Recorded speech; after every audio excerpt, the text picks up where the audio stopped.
Assalamualaikum warahmatullahi wabarakatuh. Alhamdulillahirabbil alamin wassalatu wassalamu ala sayyidina Muhammadin wa ala alihi wa ashabihi ajma'in la haula wala quwata illa billahil aliyil azim. Saudara-saudara kaum muslimin rahimakumullah. Allah Subhanahu wa taala memberikan nikmat kepada kita semua ini tidak terbatas. Wa in ta'uddu nikmatallahi la tuhsuha. Jika kita ini menghitung-hitung nikmat Allah yang diberikan kepada kita, kepada hambanya, maka kita tidak akan bisa menghitung nikmatnya. Oleh karenanya kita semua harus bersyukur, mensyukuri apa yang telah diberikan oleh Allah Subhanahu wa taala. Kita diberikan rizki oleh Allah Subhanahu wa taala. Di dalam Al-Qur'an Allah Subhanahu wa taala memberikan gambaran bahwa rizki itu dibagi menjadi beberapa macam. Antara lain, rizki yang pertama adalah rizki yang telah dijamin oleh Allah Subhanahu wa taala. Seperti firman Allah Subhanahu wa taala dalam surah Al-Ankabut ayat 60. Wa ka'ayyim min dabbatin la tahmilu rizqaha Allahu yarzuquha wa iyyakum wa huwas samiul alim. Betapa banyak hewan bergerak, hewan bernyawa yang tidak dapat mengusahakan rizkinya sendiri. Allah lah yang memberi rizki kepadanya dan kepadamu. Wa huwas samiul alim. Allah, Dia Maha mendengar lagi Maha mengetahui. Dari firman Allah Subhanahu wa taala ini kita diberikan gambaran bahwasanya hewan-hewan yang melata, tidak bergerak, itu diberi rezeki oleh Allah Subhanahu wa taala. Apalagi kita yang diberikan akal pikiran, tangan kaki lengkap, bisa melakukan segala sesuatu, maka sudah pastilah kita semua ini rizkinya dijamin oleh Allah Subhanahu wa taala, asalkan kita mau berusaha dan bekerja. Kemudian konsep rizki selanjutnya adalah rizki itu ada karena usaha, sebagaimana firman Allah Subhanahu wa taala dalam surah An-Najm, wa allaisa lil insani illa ma sa'a, bahwa manusia hanya memperoleh apa yang telah diusahakannya. Jika kita berusaha melakukan bekerja, ya insya Allah Allah akan memberikan rizki kepada kita. Jadi dengan jalan berusaha, bekerja, maka Allah memberikan rizki. Ini yang paling umum kita lakukan. Asalkan kita berusaha, insya Allah Allah akan memberikan jalannya. Itu rizki karena usaha. Ada lagi rizki karena bersyukur. Dengan bersyukur Allah akan menambah rizki, memberikan rizki. Seperti firman Allah Subhanahu wa taala dalam surah Ibrahim ayat 7. Bismillahirrahmanirrahim. Wa idz ta'adzana rabbukum la in syakartum la azidannakum wa la in kafartum inna azabi lasyadid. Ingatlah ketika Tuhanmu memaklumkan, sesungguhnya jika kamu bersyukur, niscaya Allah akan menambah rizki, menambah nikmat kepadamu. Tapi jika kamu mengingkari nikmat Allah, maka sungguhnya azab Allah sangat pedih. Nah, jika kita sudah bekerja, kemudian Allah memberikan rizki, memberikan kita uang banyak, maka kita harus bersyukur. Ya, dengan bersyukur Allah akan menambah rizki yang kita dapatkan. Itu adalah salah satu contoh.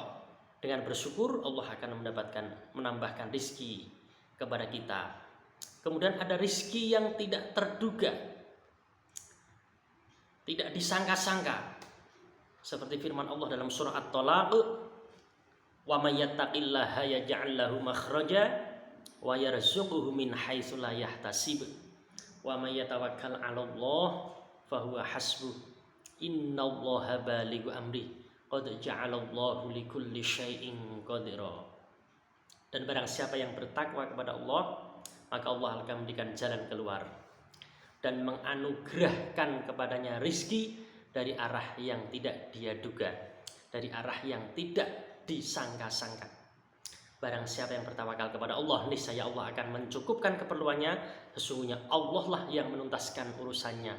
Sungguh Allah telah membuat ketentuan bagi segala sesuatu. Di suatu waktu kita akan mendapatkan yang namanya rezeki tidak terduga. Kita berada di rumah, tiba-tiba ada orang mengetuk pintu memberikan kita makanan. Itu namanya rezeki tak terduga. Kita sedang di rumah, tiba-tiba ada orang yang memberikan sedekah kepada kita tanpa kita minta, tanpa kita ketahui sebelumnya. Itu adalah termasuk salah satu rezeki yang tidak diduga-duga, dari arah yang tidak kita sangka. Ada lagi konsep rezeki karena membaca istighfar. Astaghfirullahaladzim. Fakul tustaghfiru rabbakum innahu kana ghaffara. Fakul tustaghfiru rabbakum innahu kana ghaffara. Lalu aku berkata kepada mereka, mohonlah ampun kepada Tuhanmu, sesungguhnya Dia Maha Pengampun. Yursilis sama alaikum midrara. Jika kamu mohon ampun, niscaya Dia akan menurunkan hujan yang lebat dari langit kepadamu. Wa yumdidukum bi amwali wa banina wa ja'al lakum jannati wa ja'al lakum anhara. Memperbanyak harta dan anak-anakmu serta mengadakan kebun-kebun dan sungai-sungai untukmu. Nah, jika kita mau membaca istighfar, memohon ampunan kepada Allah Subhanahu wa taala, maka Allah akan memberikan kita, memperbanyak harta kita, anak-anak kita, serta Allah akan mengadakan kebun-kebun, sungai-sungai untukmu. Jadi dengan kita memperbanyak membaca istighfar, sebagaimana firman Allah Subhanahu wa taala, kita akan ditambah rizki kita, harta kita oleh Allah Subhanahu wa taala. Itu rizki karena membaca istighfar. Allah kemudian berfirman lagi, rizki karena sedekah, rizki karena anak. Dengan bersedekah Allah akan menambahkan rizki, sebagaimana firman Allah Subhanahu wa taala dalam surah Al-Isra ayat 31. Bismillahirrahmanirrahim. Wala taqtulu auladakum khasyata imlaq nahnu narzuquhum wa iyyakum inna qatlahum kana khita'an kabira. Janganlah kamu membunuh anak-anakmu karena takut miskin.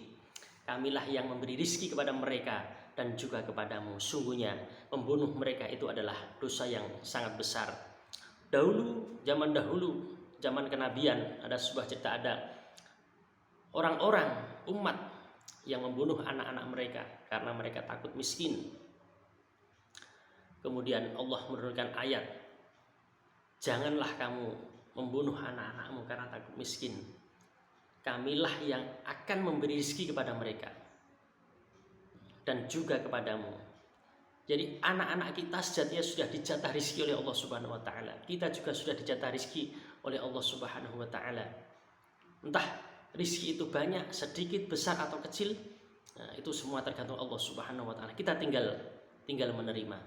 Itu semua sudah jatah dari Allah Subhanahu wa taala. Namun sedikit banyaknya rezeki itu semua itu tergantung Allah Subhanahu wa taala. Kemudian ada konsep rezeki lagi, rezeki karena menikah. Yang masih belum punya pasangan, segeralah menikah jika sudah punya pasangan yang tepat. Ini adalah berdasarkan firman Allah surah An-Nur ayat 32. Bismillahirrahmanirrahim. Wa ankihul ayama minkum was-solihina min ibadikum wa imaikum iyakunu fuqara ayunihimullahu min fadlih wallahu wasi'un alim.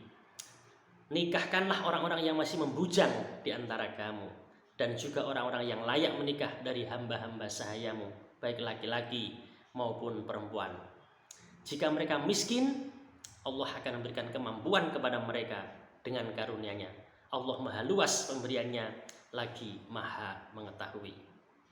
Makanya kepada para jomblo, teman-teman yang masih muda yang belum menikah, segeralah menikah. Jika kalian menikah, insya Allah bakal menyugihno kowe, mengkayakan kita. Sebelum menikah kita tidak punya apa-apa, setelah menikah Allah memberikan rezeki kepada kita. Oleh karenanya, konsep rezeki ini marilah kita bekerja, berusaha semaksimal mungkin. Rezeki sudah diatur oleh Allah Subhanahu wa taala. Bekerja adalah ibadah. Bekerja adalah perintah. Tetapi rezeki itu adalah jatah dari Allah Subhanahu wa taala. Kita tidak berhak menuntut rezeki yang banyak kepada Allah Subhanahu wa taala karena semua itu sudah ditetapkan oleh Allah Subhanahu wa taala sejak kita belum lahir. Nyambut gawe iku ibadah, nyambut gawe itu perintah, tapi nek rezeki iku jatah. Mudah-mudahan kita semua tergolong orang-orang yang bersemangat dalam mencari rezeki, mencari karunia Allah Subhanahu wa taala dalam rangka beribadah kepadanya. Terima kasih, mudah-mudahan bermanfaat. Allahumma fiqhil hakami thoriq. Wassalamualaikum warahmatullahi wabarakatuh.